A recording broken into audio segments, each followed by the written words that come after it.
پاک امریکہ تعلقات کا نیا دور، وزیر اعظم میاں شہباز شریف کی امریکی صدر ڈونلڈ ٹرمپ سے غیر رسمی ملاقات، نائب وزیر اعظم اسحاق ڈار بھی موجود تھے، رہنماؤں کے درمیان خوشگوار جملوں کا تبادلہ۔ شہباز شریف آج امریکی صدر کے عشائیے میں شرکت کریں گے، کل واشنگٹن میں ڈونلڈ ٹرمپ سے ملاقات متوقع، دو طرفہ تعلقات، تجارت اور سرمایہ کاری سمیت علاقائی اور بین الاقوامی امور پر تبادلہ خیال کیا جائے گا۔ وزیر اعظم کے امیر قطر، اردن کے شاہ عبداللہ اور انڈونیشیا کے صدر سے بھی غیر رسمی ملاقاتیں، کویت کے ولی عہد صباح الخالد سے بھی ملے۔ شہباز شریف 26 ستمبر کو جنرل اسمبلی سے اہم خطاب کریں گے، فلسطین اور مقبوضہ کشمیر کے مظلوم عوام کا مقدمہ دنیا کے سامنے رکھیں گے۔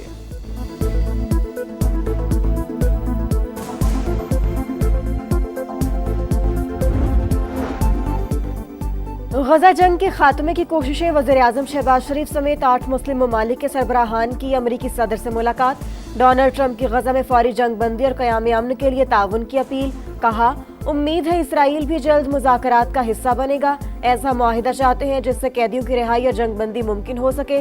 وزیر اعظم شہباز شریف کا خیر مقدم، بولے امریکی صدر کا عزم ظاہر کرتا ہے کہ وہ واقعی امن کے علمبردار ہیں، پاک بھارت جنگ رکوانے میں بھی انہوں نے اہم کردار ادا کیا۔ امیر قطر کا فوری سیز فائر اور قیدیوں کی رہائی پر زور، ثالثی پر آمادگی کا بھی اظہار۔ اجلاس میں سعودی عرب، UAE، مصر، اردن، ترکی اور انڈونیشیا کے رہنما بھی شریک ہوئے۔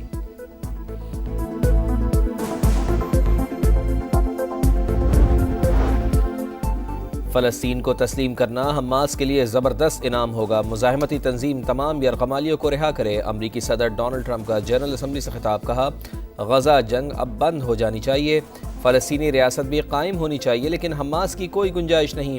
اقوام متحدہ نے امن کے لیے کوئی کردار ادا نہیں کیا، جنگ بندی کے موقع پر عالمی ادارہ کہاں تھا؟ اصلاحات کی جائیں گی، ابراہیمی معاہدے پر بات چیت جاری، ایران خطے میں دہشت گردی کا ذمہ دار، کبھی جوہری ہتھیار بنانے نہیں دیں گے، بھارت روسی تیل خرید کر پیوٹن کو مضبوط کر رہا ہے، یورپی ممالک کی جانب سے خریداری بھی شرمناک، چین بھی یوکرین جنگ کا بڑا سہولت کار ہے، امریکی صدر کی پھر روس پر بھاری ٹیرف کی وارننگ۔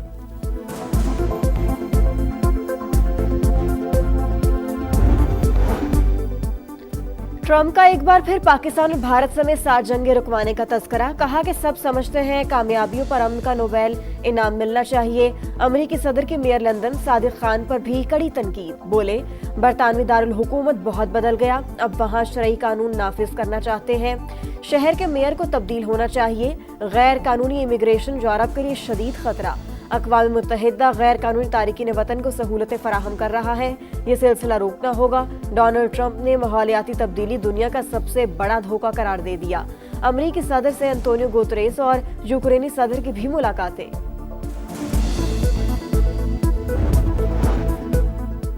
صدر ٹرمپ نوبیل انعام چاہتے ہیں تو غزہ جنگ کو رکوائیں، فرانسیسی صدر کا مشورہ، کہا فلسطینی ریاست کو تسلیم کرنا حماس کو فائدہ پہنچانا نہیں، اگر اسرائیل نے پابندیاں لگائیں تو جواب دینے کے لیے تیار ہیں، قتل عام پر خاموش نہیں رہیں گے۔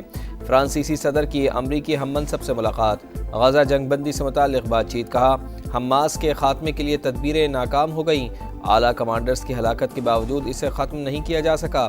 ڈونلڈ ٹرمپ نے کہا یرغمالیوں کی قسطوں میں نہیں، مکمل واپسی ہونی چاہیے۔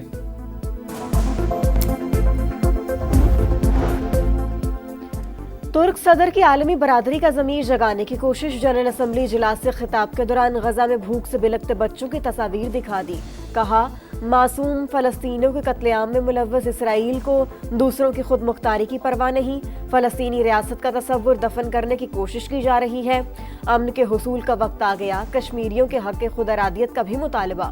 اردن کے شاہ عبداللہ نے کہا فلسطینی ریاست کو تسلیم کرنا انعام نہیں، فلسطینیوں کا حق ہے۔ امیر قطر شیخ تمیم بن حمد الثانی نے دوحہ پر اسرائیلی حملہ ریاستی دہشت گردی قرار دے دیا۔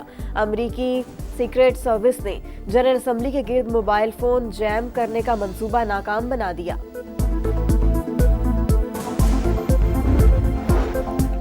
غزہ میں انسانی حقوق کی سنگین ترین خلاف ورزیاں جاری، انفراسٹرکچر تباہ ہو چکا، 10 لاکھ سے زائد افراد بے گھر، فلسطینی عوام المیہ کا سامنا کر رہے ہیں۔ نائب وزیر اعظم اسحاق ڈار کا فوری جنگ بندی پر زور، امداد کی بلا تعطل فراہمی یقینی بنانے کا مطالبہ، سلامتی کونسل میں مشرق وسطی کی صورتحال پر اجلاس، مسئلہ فلسطین پر غور، معاون خصوصی طارق فاطمی نے کہا امن اور معنی خیز مذاکرات ہی مسئلے کا واحد حل ہیں، روس یوکرین جنگ کے خاتمے کے لیے کوششوں کی حمایت کرتے ہیں۔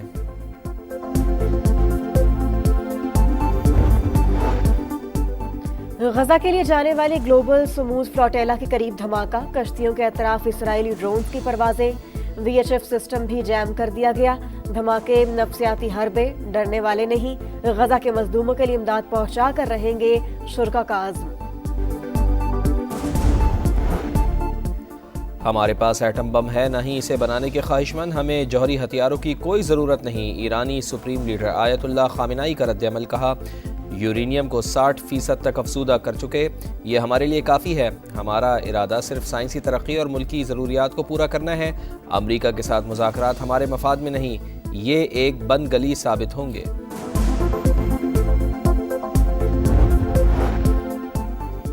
سعودی عرب کے ساتھ برادرانہ تعلقات ہمیشہ قائم رہیں گے، وزیر اعظم کا سعودی عرب کے قومی دن پر پیغام، حالیہ دورہ اب یادگار قرار دے دیا۔ کہا پاک بھارت کشیدگی میں سعودی قیادت کا اظہار یکجہتی ہمیشہ یاد رہے گا۔ سعودی عرب کے قومی دن کی مناسبت سے اسلام آباد میں پروقار تقریب، چیئرمین سینٹ یوسف رضا گیلانی، وفاقی وزیر مواصلات عبدالعلیم خان، گورنر سندھ کامران ٹیسوری اور گورنر کے پی فیصل کریم کنڈی سمیت اہم شخصیات کی شرکت۔ ریاض میں شاندار فوجی پریڈ، وزارت داخلہ کے تمام شعبوں نے حصہ لیا، خصوصی دستوں اور پولیس کی عملی مشقیں۔ دریائے سندھ کوٹری کے مقام پر درمیانے درجے کا سیلاب، پانی کا بہاؤ 3,98,000 کیوسک، منہ زور ریلوں سے قاضی احمد کے حفاظتی بندوں، دباؤ کڈیاروں کے قریب کئی دیہات زیر آب، زمینی رابطہ منقطع، بکھری اور پیر مہدی کے اطراف کئی فٹ پانی جمع، متاثرین کی پرائیویٹ کشتیوں پر نقل مکانی، دادو کے قریب گاؤں گوٹ ملک بھی پانی کی نظر، فصلیں ڈوب گئیں، جامشوروں میں کچے کے 40 دیہات لپیٹ میں آئے۔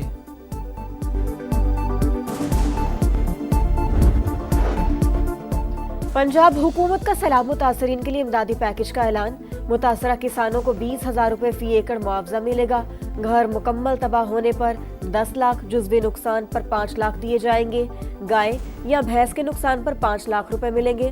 عظمہ بخاری کہتی ہے متاثرین کو امداد بے نظیر انکم سپورٹ پروگرام کے ذریعے نہیں دی جا سکتی، جو لوگ رجسٹرڈ ہی نہیں انہیں کیسے ریلیف دیں گے؟ جب ماضی میں سندھ میں سیلاب آیا تو تیاری کیوں نہیں کی تھی؟ شرجیل میمن کو صرف بھاشن دینے کا شوق ہے، کراچی اور سندھ کا حال سب کے سامنے ہے۔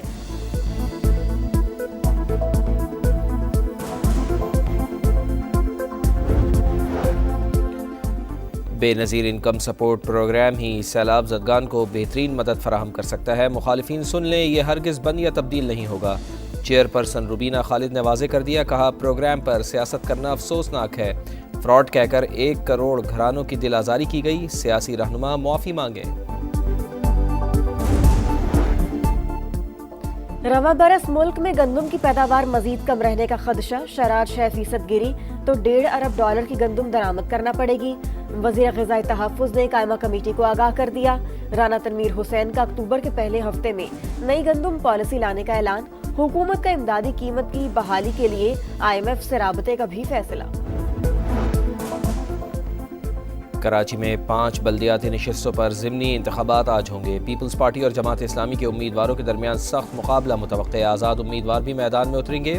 1,14,439 ووٹرز حق رائے دہی استعمال کریں گے، ضلع شرقی، غربی اور کھماڑی میں عام تعطیل ہوگی، الیکشن کی مانیٹرنگ کے لیے کنٹرول روم قائم۔